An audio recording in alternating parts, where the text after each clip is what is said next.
Good morning, everybody. As promised, I'm here to talk about heroes this morning. And who our heroes are people we share their quotes, and we share their quotes because they give us hope, they inspire us, and so we want to extend that out to others, and that's what I'm talking about with consciousness. So I wanted to think about that a few minutes, and some of our heroes are historical heroes like Dr. Martin Luther King Jr. and Gandhi. These are men who suffered and struggled and persevered, but got their message across that we're still sharing their quotes and messages. But they also had the power of peace. They wanted to grow people's consciousness about peace, so that's something to embody. And then for me, growing up on the TV, there's Elvis and Oprah, and both of those people are so legendary. They go by one name, but they also came from humble means, and they persevered. They showed that anyone can do anything they set their mind to, and what they showed us too is to be able to do that with presence, because and what I mean by that is because they continued to do what they wanted to do even if people were less than encouraging to them, and they succeeded and were very prosperous but also generous. So that's something that I would like to embody as well, that I would like to share. And then there's the personal people who have influenced that I've read their books or something. Betty Ford, Melody Beattie. These are women who struggled with addiction and, one with codependency, but they were also about empowering and lifting women. And those are the people that I like and admire and have taught me so much. But I want to suggest too, there's our personal heroes. There's our, of course, policemen and firemen. Those are our heroes. They save lives. But there's the people that have given us strength growing up or through our life. And for me and my mama, that was my great-grandma Lula.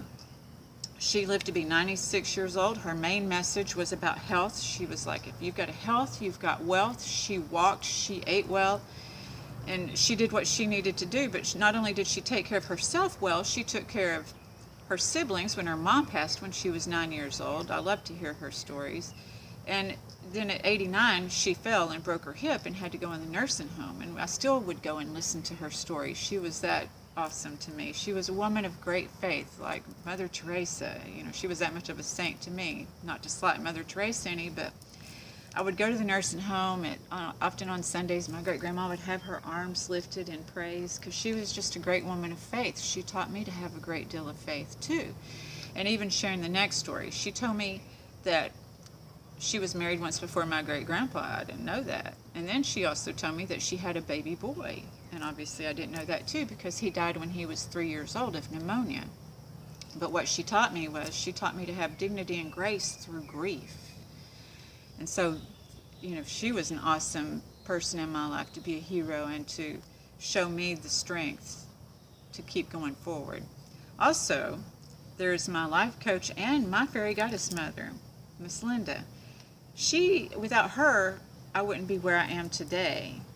And I know she was just a channel, she'll tell you that. But when I started seeing Linda, I had limited thoughts. I had a sucky job. I was a single mom.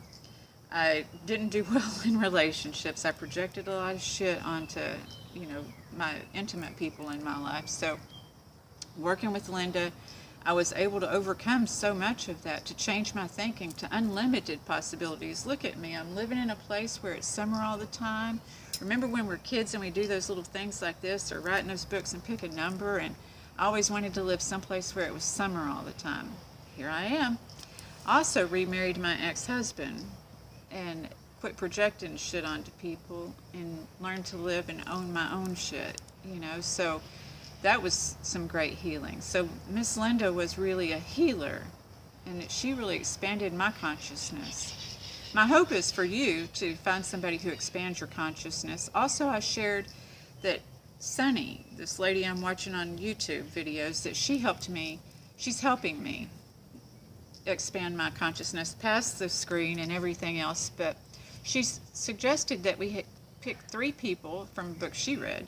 She suggested we pick 3 people in our lives who are there for us, who are reflecting back to us. They're kind of like the people with a front row seat to your life. So who do you have? Are they giving you great energy, great vibes? Are you able to walk and reflect what they show you? And what do they show you? Do they show you that peace, perseverance, prosperity, generosity, humility, grace? Do they show you those qualities? I'm very grateful to my past sponsors because they taught me to walk and to talk like a natural lady. They did. That is a quote from Marianne on Gilligan's Island. But they've taught me so much. But the people that are front row in my life today and past, Ed, I have the picture. It said slow. I'm not able to look at it. But the people that are on my front row have always lifted me and others up. They have expressed to me beauty and love inside and out. And so I pray that for you this week. I hope that for you this week. And I just want to extend that to you this week and hope that you have raised your consciousness in some way. And I have raised the time limit on this. So my apologies if it's too long for you. I hope you got to catch the whole thing. If you like it, please like it and subscribe if you have not. And thank you for letting me come to you twice this week. And with those two fingers up, I will say peace and let you get back with your day. Thank you so much. Bye.